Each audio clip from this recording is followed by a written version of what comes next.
প্রতিটি রাজ্যেরই একটি ইতিহাস থাকে, আর কিছু ইতিহাস জন্ম নেয় নিষিদ্ধ প্রেমের। যেখানে প্রতিশ্রুতি আর ভালোবাসা মুখোমুখি দাঁড়ায়, সেখানেই শুরু হয় এক নতুন গল্প।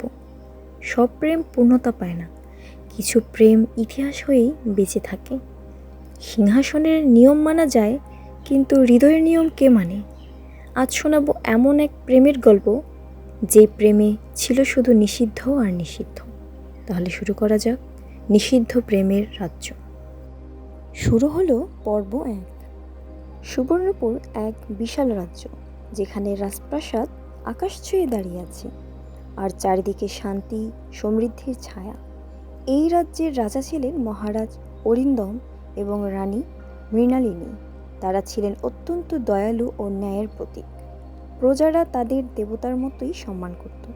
রাজপ্রাসাদের সবচেয়ে কাছের 3টি পরিবার ছিল মন্ত্রী অনুরুদ্ধ ও তার স্ত্রী মালতী, সেনাপতি রণবীর ও তার স্ত্রী সুরঙ্গনা।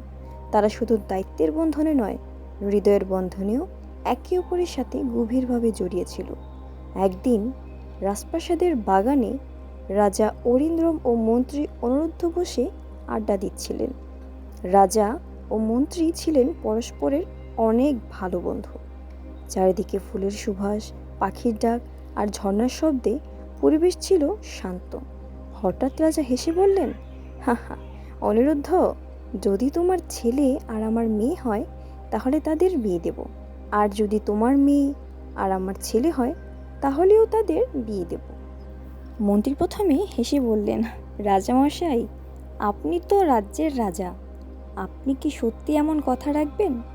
রাজা শান্তভাবে বললেন, আমি শুধু রাজা নই অনিরুদ্ধ, আমি তোমার বন্ধু। আমার কথার মান আমি রাখব।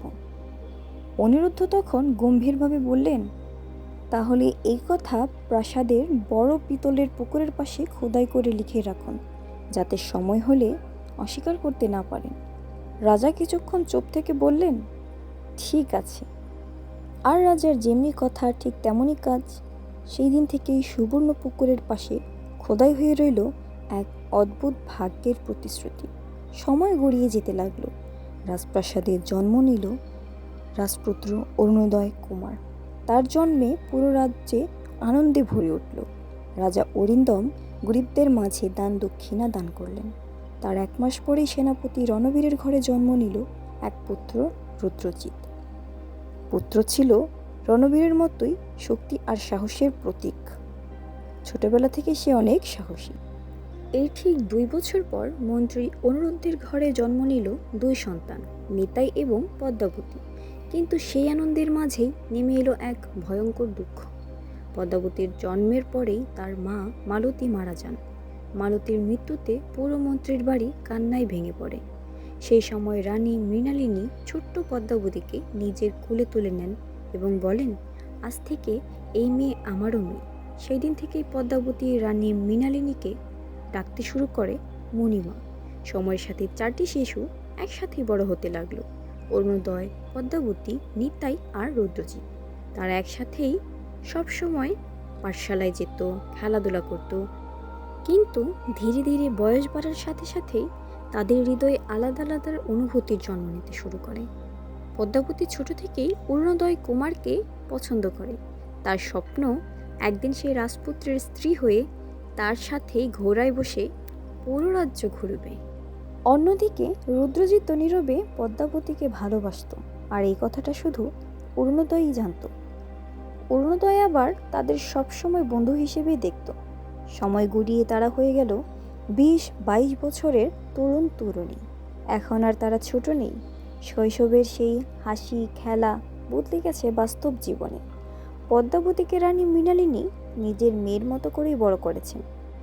মৃণালিনীও চায় পদ্মাকে তার পুত্রবধূ করে ঘরে তুলবে।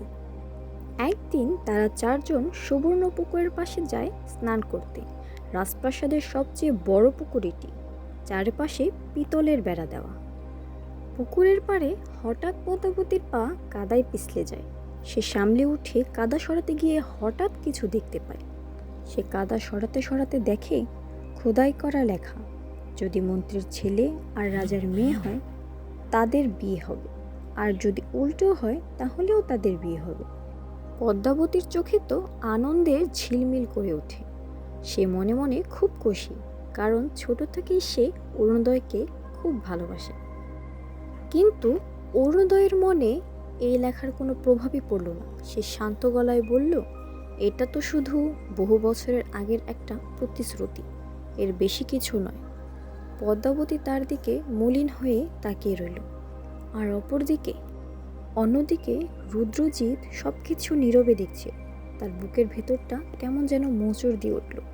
সে বহুদিন ধরেই পদ্মাবতীকে ভালোবাসে, যদিও সে জানতো যে পদ্মাবতী অরুণোদয়কেই ভালোবাসে। আর এরই সাথে নিষিদ্ধ প্রেমের রাজ্যের প্রথম পর্ব শেষ হয়। যদি ভালো লেগে থাকে তাহলে দ্বিতীয় পর্ব দেখার জন্য একটি কমেন্ট করুন এবং সাবস্ক্রাইব করে পাশে থাকুন।